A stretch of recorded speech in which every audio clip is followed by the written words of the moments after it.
ربنا ظلمنا বলেন ربنا ظلمنا أنفسنا وإن لم تغفر لنا وترحمنا لنكونن من الخاسرين বলে বলে মসজিদে কেঁদেছো, আসরের নামাজ পড়ে কেঁদেছো, যোহরের নামাজ পড়ে কেঁদেছো, মাগরিবের পড়ে কেঁদেছো, এশার নামাজ পড়ে কেঁদেছো।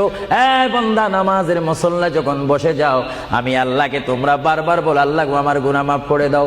তারপরও আমি তোমাদের গুনাহ মাফ করে নেই। তারপরও তোমরা নিশি রাত্রে, মানুষ যখন ঘুমে যায়, তোমার বিবি যখন ঘুম যায়, তোমার ছেলে যখন ঘুম যায়, তুমি নিশি রাত্রে ঠান্ডা পানি দিয়ে ওযু বানিয়ে নামাজের মুসল্লায় বসে তুমি আবার যখন ডাক দাও, রব্বুল আলামিন, পৃথিবীর কোনো মানুষ আমার গুনাহ সম্পর্কে জানে না, তুমি আমার গুনাহ সম্পর্কে জানো। আমি এমন গুনাহ করেছি আমার বিবি জানে না, বিবি গুনাহ করেছে আমি জানি না। আল্লাহ তুমি সব কিচ্ছু জানো। হে আমার প্রভু, তুমি আমাকে মাফ করে দাও।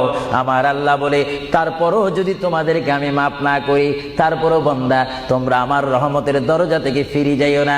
আমি তোমাদেরকে হুকুম দিচ্ছি, ওয়ালাউ আন্নাহুম ইয যালামু আনফুসাহুম জাউকা, বান্দারে যদি গুনাহ করে ফেলো, আমার রহমত থেকে মুখ ফিরে তুমি চলে যাইও না।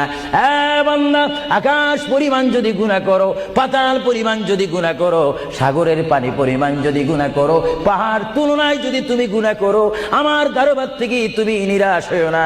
এ বান্দা, আমি তোমাকে একটি রাস্তা বাতাই দিচ্ছি, একটি পথ তোমাকে আমি দেখাই দিচ্ছি। সেই পথটি কোন পথ তোমরা জানো?